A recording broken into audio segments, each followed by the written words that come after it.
Hey guys, good morning. It's a good morning for me, so it's good morning for you. I don't know आप किस समय पे इस video को देख रहे हो. So yeah. Anyways, good morning. So last class में sexual reproduction flowering plants we completed. हमने क्या बातें कर ली थी? हमने complete कर लिया था कि what are the various types of reproduction, sorry, pollination, autogamy, geitonogamy, xenogamy. आज हम करने वाले हैं agents of pollination. ठीक है. अब देखो नीट में ना एजेंट्स ऑफ पॉलिनेशन में दो चीज़ें खास करके इंपॉर्टेंट होती है. वो दो चीज़ें क्या होती है? पहला एग्जाम्पल्स एंड उनका तरीका. इन पे क्वेश्चंस आएंगे और बहुत सिंपल क्वेश्चंस आएंगे. कौन किससे पॉलिनेट हो रहा है, और कुछ लॉजिक बेस्ड क्वेश्चन आ सकते हैं कि अगर फ्लावर कलरलेस है तो कौन इसका पॉलिनेटर है, विंड है या कोई इंसेक्ट है.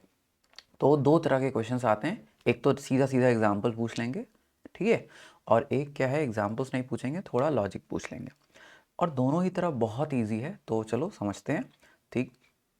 Once again just for reminder, this is the same NCERT map book जो you can purchase from my own website which is shantasonasingh.com. तो if you want you can go and purchase it there from there if you need it. ठीक. चलो शुरू करते हैं. तो agents of pollination, हम agents का मतलब है जो पॉलिनेशन यानी ट्रांसफ़र ऑफ पॉलन में हेल्प करते हैं. अब ट्रांसफ़र ऑफ पॉलन में हेल्प कौन कर सकता है? बायोटिक या एबायोटिक एजेंट, यानी लिविंग और non living beings. Non living beings क्या हो सकते हैं भाई? वाटर हो सकता है, विंड हो सकता है. और आपको ये समझना होगा कि previous to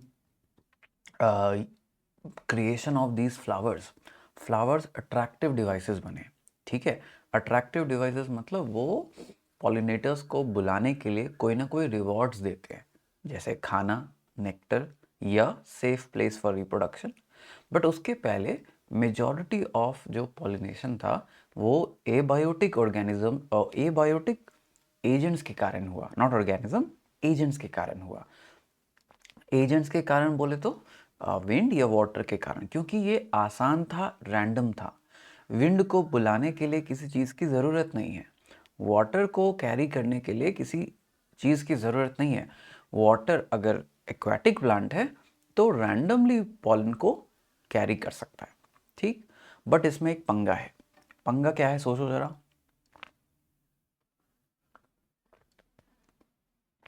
what's the problem by using wind and water? Problem ये है कि विंड और वाटर बहुत बड़े फोर्सेस हैं.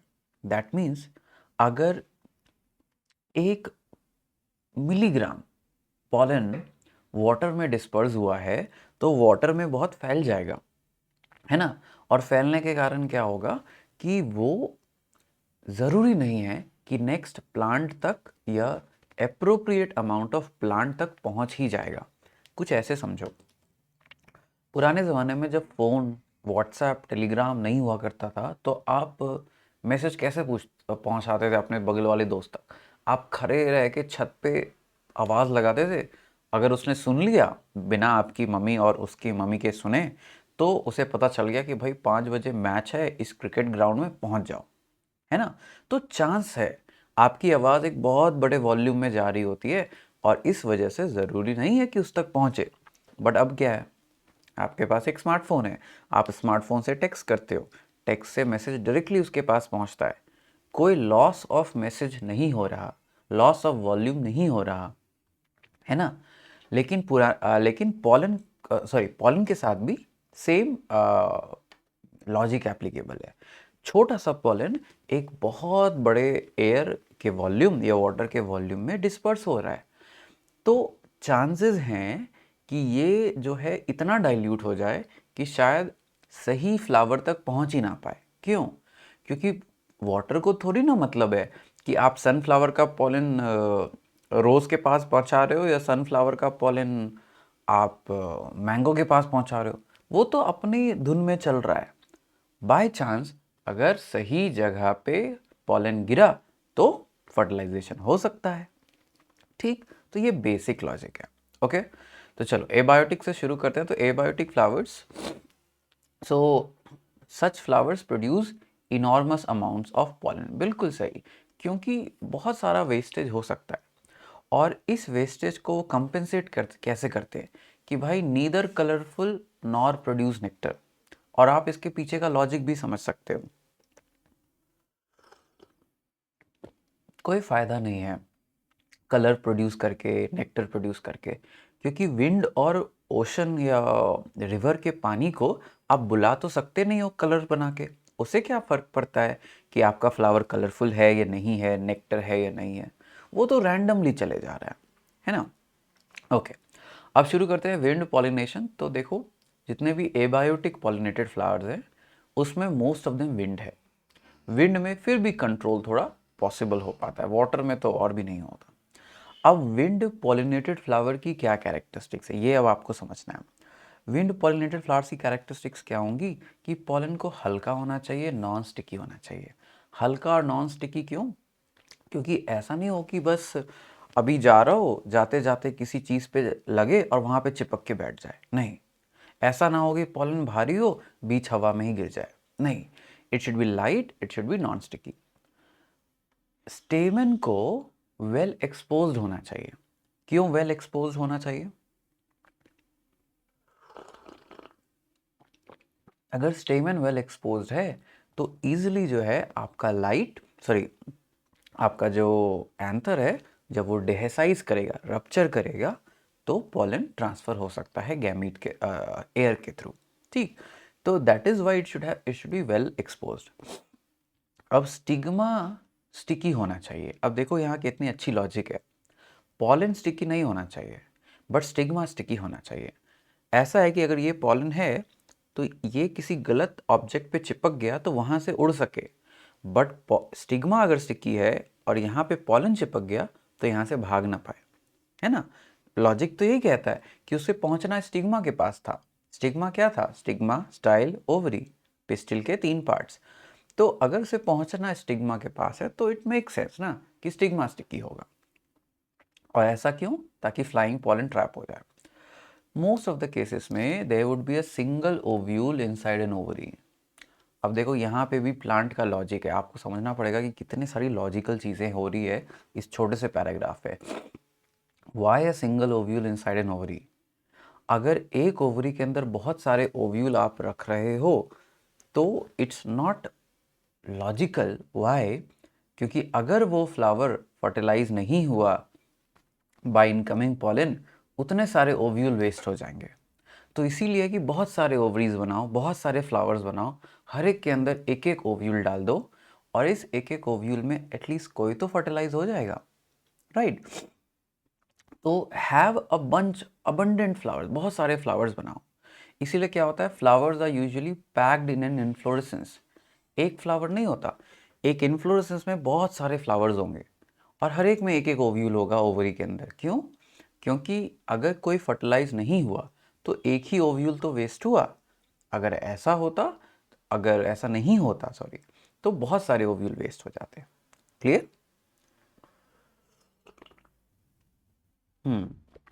नाउ एग्जाम्पल है, corn cob has stigmas that are held out in air. अब ये बहुत इंपॉर्टेंट पॉइंट है, यहाँ से देखो एजर्शन रीजन बन सकता है। A corn cob has multiple stigmas या मल्टीपल फ्लावर्स। रीजन में क्या आना चाहिए?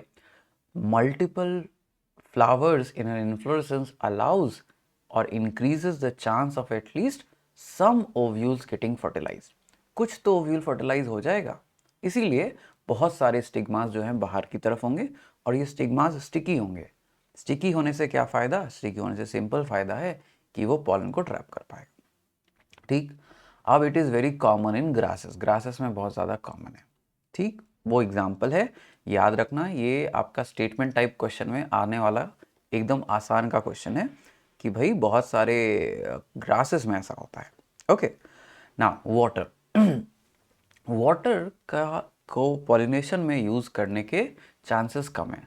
देखो, हवा एटलीस्ट एक डायरेक्शन में तो बह सकती है, पानी भी डायरेक्शन में बहता है, but it is much more unpredictable compare to हवा। क्यों? अब वेव्स है, किधर बहेगा किधर नहीं बहेगा पता नहीं। वाटर है, ड्राई हो गया, गए काम से। So almost around only 30 genera, 13 genuses, genera मतलब plural of genus. So 30 genera में आपको वाटर पॉलिनेशन मिलता है and most of them monocots हैं, ठीक है। वेयर एज अगर आप पहले जाओ ब्रायो और टराइडो, तो वहाँ पे आपको जनरली विंड पॉलिनेशन मिलेगा। अब mucilaginous covering protects the pollen from waiting. अगर बहुत ज़्यादा वेटिंग हुई पॉलन की तो वो आपस में चिपक जाएंगे। वो है hydrogen bonding property of water. तो उसके ऊपर एक म्यूसिलेजिनस कोटिंग हम लगा देते हैं ताकि पॉलन आपस में चिपके ना, ठीक। तो mucilaginous covering is very important.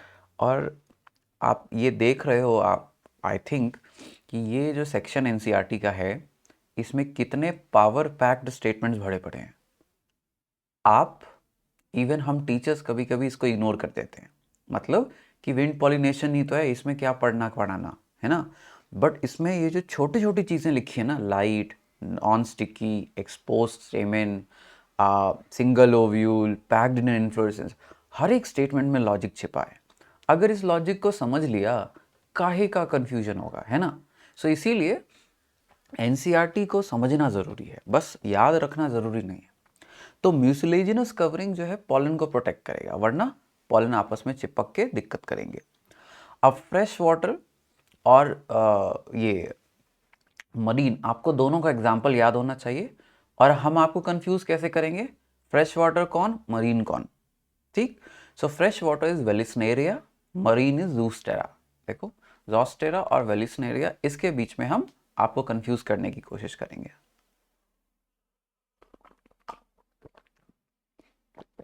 अब इसका नेक्स्ट लेवल क्या होगा कि इन दोनों में कंपैरेटिवली किसका पॉलन कैसे डिस्पर्स हो रहा है, ठीक।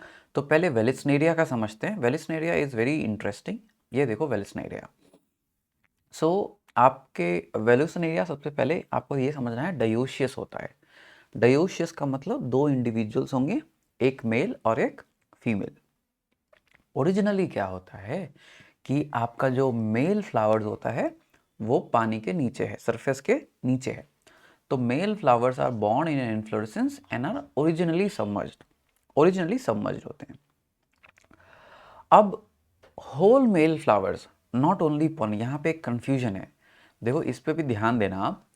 पिछली नीट में एक क्वेश्चन आ गया था फिग के ऊपर, उसमें एक मिस्टेक कैसे स्टेटमेंट पे इंट्रोड्यूस किया गया था, fruit is pollinated, not actual क्या होता है, फ्लावर पॉलिनेट होता है, फ्रूट पॉलिनेट नहीं होता, है ना। तो ऐसे गलतियां स्टेटमेंट्स में नीट ने इंट्रोड्यूस की so that you are very precise in your comprehension, समझ रहे हो आप। तो यहां पे भी आपको ध्यान रखना पड़ेगा, जो मेल फ्लावर्स हैं पूरे के पूरे फ्लावर डिटैच होके सरफेस पे जाएंगे, not just pollen. So whole male flower detaches and floats to the water surface. छोटी सी डिफरेंस है बट समझना पड़ेगा, ठीक। और फीमेल फ्लावर्स कहाँ होंगे, दूसरे प्लांट पे। फीमेल फ्लावर्स ओरिजिनली देखो ऐसे कॉइल्ड होते हैं, ओरिजिनली फीमेल फ्लावर कॉइल होके सरफेस के नीचे होंगे, they are originally submerged inside water with the help of a coiled stalk. But समय आने पे वो अनकॉइल करेंगे और सरफेस के ऊपर बढ़ेंगे। जब सरफेस के ऊपर बढ़ा तो ये जो छोटे छोटे फ्लावर्स थे वो उनके आसपास रैंडमली बाय चांस आने के चांसेस हैं। इवेंचुअली क्या होगा, जो मेल फ्लावर्स हैं बाय चांस रैंडमली इसमें लॉज हो जाएंगे मतलब आके जुड़ जाएंगे या आके फंस जाएंगे। So male flowers gets lodged into the female flowers, anther contact में आएगा स्टिग्मा के और पॉलिनेशन हो जाएगा। Is that clear. So afterward जब एक बार पॉलिनेशन हो गया, अब मैं फ्लावर को वापस विदड्रॉ करूंगा। वापस विदड्रॉ क्यों करूंगा अंदर की तरफ, क्योंकि अब जब पॉलिनेशन हो गया तो बाहर छोड़ के कोई फायदा नहीं है ना। बाहर क्यों ही छोड़ना,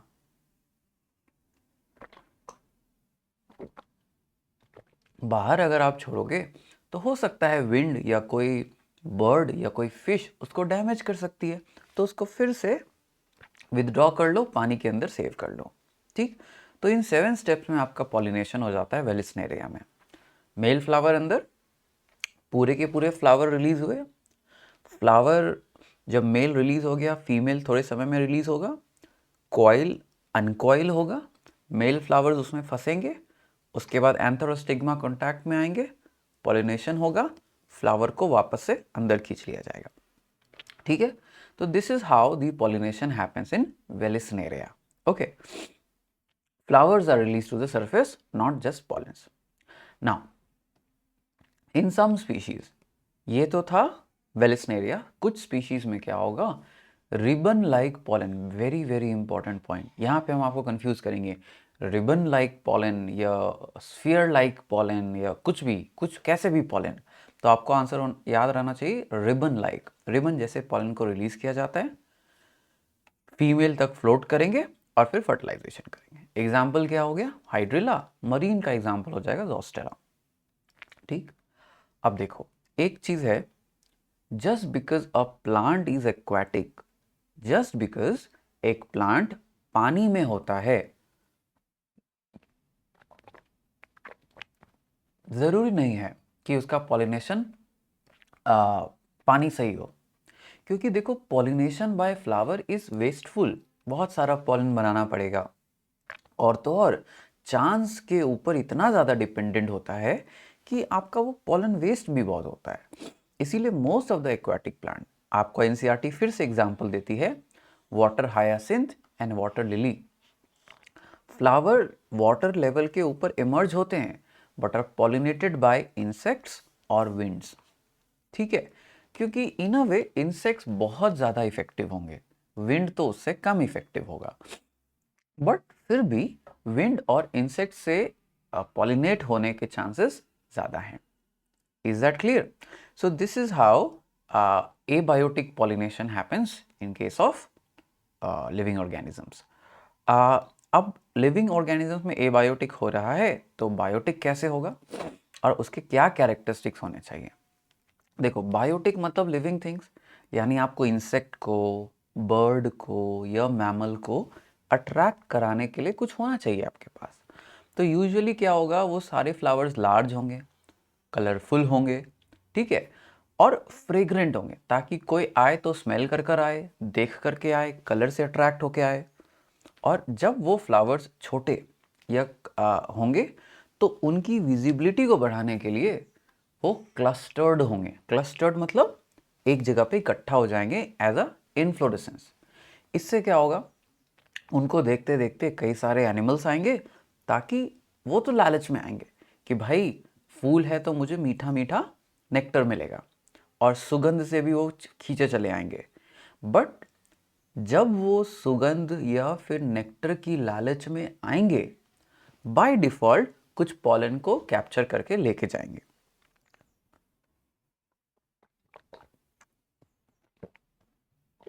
अब इस बात को भी समझना, एनिमल पॉलिनेशन करने के लिए नहीं आ रहा। अगर एक बम्बल बी है या कोई भी बी है, कोई भी बर्ड है, वो इसलिए फूल के पास नहीं आ रहा क्योंकि उसे पॉलिनेशन करना है, वो इसलिए फूल के पास आ रहा है क्योंकि उसे अंदाज़ा लगा है या उसने सीख लिया है कि फ्लावर के पास मीठा फल होता है। अब ये इसकी रिस्पॉन्सिबिलिटी फ्लावर के पास है कि उसका डिज़ाइन कुछ ऐसे इवॉल्व हुआ हो कि जब बर्ड या इंसेक्ट पॉलन लेने आए तो एंथर बर्ड या इंसेक्ट के बॉडी पे इस तरह से टच हो कि पॉलन उसके ऊपर चिपक जाए। तो ये ओनस, ये रिस्पॉन्सिबिलिटी बायोटिक एजेंट के ऊपर नहीं, बल्कि आपके प्लांट के ऊपर है कि आपने उसे बुला लिया, अच्छी बात है, बट बुलाने के बाद कुछ इस तरीके से समेटो अपने एंथर को ताकि वो आए और बाय डिफ़ॉल्ट पॉलन लेके जाए। ये आप देखते हैं ना दुकानों में आपकी चीज़ों को इस तरीके से समेटते हैं कि आप एक नहीं दो लेकर जाओ। आपने देखा होगा शर्ट और पैंट का कॉम्बिनेशन कितने अच्छे से बना कर रखते हैं कि आपको शर्ट पसंद आया तो आप सोचोगे यार ये शर्ट तो इसी पैंट के साथ अच्छा लगता है, दोनों को साथ लेकर जाते हैं, है ना। तो वो तो एंथर खाने आया, सॉरी नेक्टर खाने आया, बट नेक्टर खाते खाते इस तरीके से अरेंज था कि पॉलन को भी लेके गया। अब among animals bees are very important. देखो इंसेक्ट्स बहुत इंपॉर्टेंट हैं, इंसेक्ट्स की क्वांटिटी ज़्यादा है और आप जानते हो ऑलरेडी मोस्ट पॉपुलस फाइलम है वो, sorry arthropoda is most populous phylum, और उसमें इंसेक्टा भी बहुत पॉपुलस ऑर्डर है। तो bees are one of them and they are very very capable, बहुत केपेबल हैं। तो इसलिए सबसे ज़्यादा डोमिनेंट पॉलिनेटिंग एजेंट बीज है। इसीलिए जब कोई भी नई चीज़ आती है, नया प्रोडक्ट आता है, इंसेक्टिसाइड आता है, सबसे पहले इंसेक्ट के ऊपर ट्राई किया जाता है। क्यों? क्योंकि मेरा कोई भी इंसेक्टिसाइड, मेरा कोई भी वीडीसाइड किसी भी इंसेक्ट को डैमेज नहीं करना चाहिए। इंसेक्ट को मतलब वो जो पॉलिनेटिंग इंसेक्ट है, क्योंकि अगर ऐसा हुआ तो क्या होगा, पॉलिनेशन को हार्म हो जाएगा। ठीक।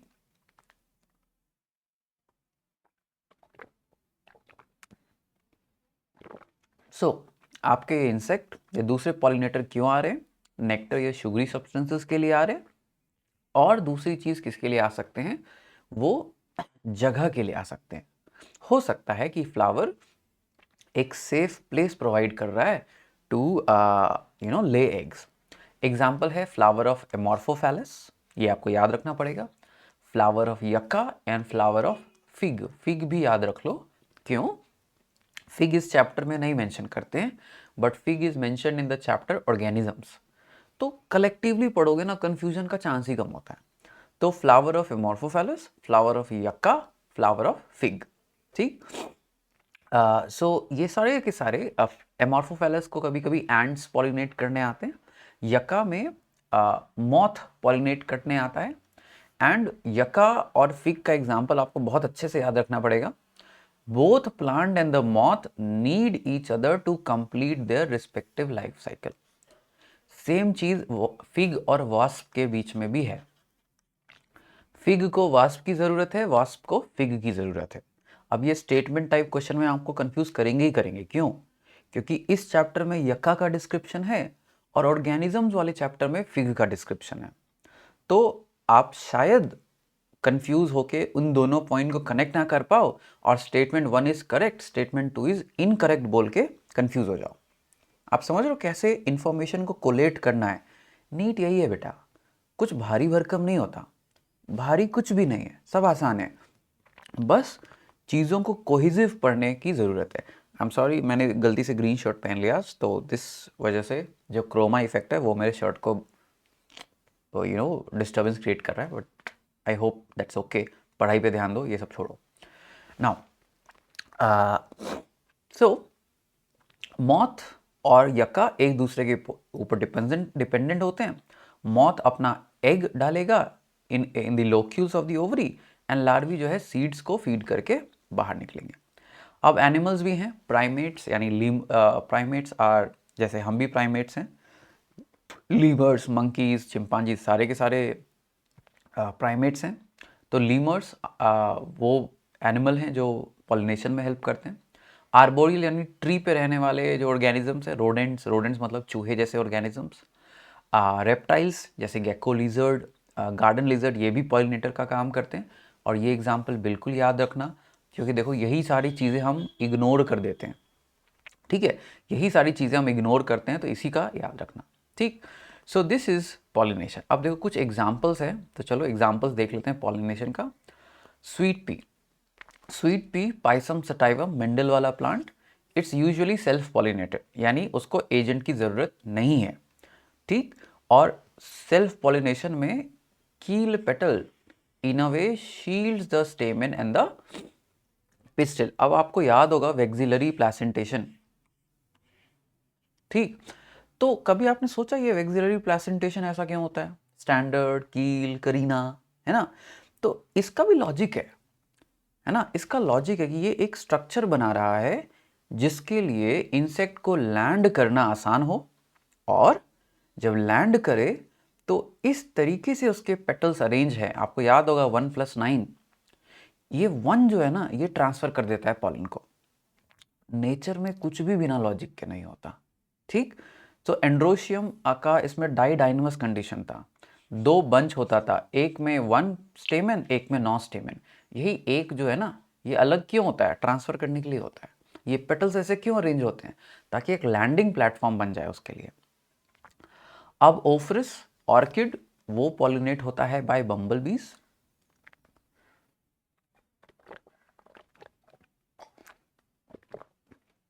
और ये बड़ा इंटरेस्टिंग एग्जाम्पल है। बम्बल बी और ऑर्किड का जो रिलेशनशिप है is also an example of sexual deceit. ये जो बम्बल बी है ये इसके पास क्यों आता है, क्योंकि इस फ्लावर का शेप कुछ ऐसा है कि मेल बी को लगता है कि यार ये फ्लावर नहीं है, ये पीछे से देखने में लग रही है female bee. So orchid flower resembles the hind of the bee which attracts the female bees, sorry male bees. तो पीछे से देखने में लगती है कि ये फीमेल बी है। तो यहाँ पे कोई एक्चुअल रिवॉर्ड नहीं है, it's not food, it's not shelter, it's just कि हम पॉलिनेटर को बेवकूफ़ बना रहे हैं कि भाई ये रही फीमेल बी, तुम्हारे पास मेटिंग का ऑप्शन है, आ जाओ। बट जब वो आके मेट करने की कोशिश कर रहा होता है, बाय चांस पॉलन पिक कर रहा होता है। इसी को हम कहते हैं सेक्सुअल डिसीट। डिसीट का मतलब होता है बेवकूफ़ बनाना, धोखा देना। एंड सेक्सुअल डिसीट क्यों बोल रहे हैं, क्योंकि हम मेल बम्बल बी को क्या दिखा के बुला रहे हैं कि देखो there is a female bee. तो वो तो मेटिंग करने के लिए आता है, बट जब आता है तब रियलाइज़ होता है अरे ये तो फ्लावर है। और इस केस में तब तक मेल ने पॉलन ट्रांसफ़र कर दिया होता है। ठीक, so that is the case. अब यक्का का एक यक्का और मौत का भी एग्जाम्पल देखेंगे।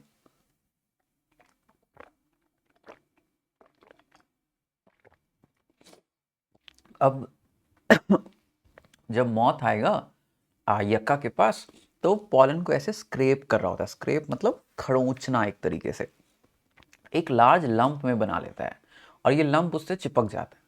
जब वो दूसरे प्लांट पे लैंड करेगा, वो चेक करता है कि वहाँ पे ऑलरेडी एग्स तो नहीं है। तो पहले जब वो चेक कर रहा है, उसी दौरान वो पॉलन को भी ट्रांसफर कर देता है। So it checks if there are already eggs in the flower's ovary and lays her eggs in the ovary. अगर खाली है तो वहाँ पे ले कर देगा। अब इधर ही इसी दौरान उसने पॉलन डिपॉजिट कर दिया। अब अगर जब यक्का फर्टिलाइज हो गया तो इतने सारे सीड्स होते हैं कि कुछ सीड तो बच ही जाएंगे। और जब उसने अपना एग ले किया, तो जो लार्वी निकलता है उन एग से, वो उन्हीं सीड्स पे फीड करेगा जिन सीड के लिए फर्टिलाइजेशन इन्होंने कैरी आउट किया। तो ये तो गया था अपना एग ले करने, बट एग ले करते हुए प्लांट को फर्टिलाइज कर दिया। तो जब तक इसके एग से लार्वी निकलेगा, तब तक फर्टिलाइजेशन के कारण सीड बन चुका होगा। ये लार्वी इसी सीड को खाएगा। सारे सीड को नहीं खाते, कुछ सीड को खाते हैं। So some seed survive so that the yucca का भी लाइफ साइकिल कंटिन्यू हो सके। और जब ये लार्वी बड़े हो जाएंगे तो फुल ग्रो होने के बाद ग्राउंड पे गिर जाएंगे, और ग्राउंड पे गिरते ही उनका काम हो जाएगा। ना जो आपके राइट में जो फ्लावर दिख रहा है, दिस इज द एमॉर्फोफैलस। एमॉर्फोफैलस जो है टॉलेस्ट फ्लावर है, और ये वंस अगेन फ्लाइज, बीटल, कभी कभी एंड्स को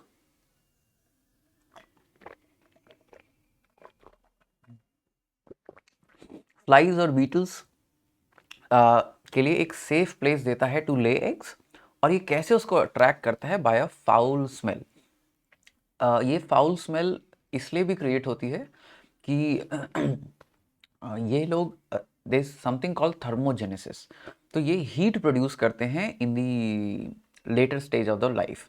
जब फ्लावर रेडी टू मेच्योर है, तो एक हीट भी प्रोड्यूस करता है। हीट से जो है इसकी जो वो दुर्गंध है, जो फाउल स्मेल है, it spreads far and wide. And तब तक जो है फ्लाइज एंड बीटल्स इसी को देख के आ जाते हैं। Okay, so this is about pollination. Pollination by wind is the last example. 5 minute video थोड़ा बड़ा होगा, बट इसको भी कंप्लीट कर लेते हैं। अब इसमें कंफ्यूजन बहुत इसलिए होता है क्योंकि एनसीईआरटी थोड़े मिक्स वर्ड्स यूज़ करती थी, और अब एनसीईआरटी ने करेक्शन को एक्सेप्ट कर लिया। कोई एक सर हैं, मुझे उनका नाम याद नहीं है, अब उन्होंने शायद इस मिस्टेक को पॉइंट आउट किया था और एनसीईआरटी ने इसे एक्सेप्ट भी कर लिया। तो ऊपर का जो स्ट्रक्चर है वो टैसल कहलाता है, और वो मेल स्ट्रक्चर है, वो मेल इन्फ्लोरेसेंस है। नीचे का जो स्ट्रक्चर है वो कॉब या ईयर कहलाता है, which is basically the combination of female flowers.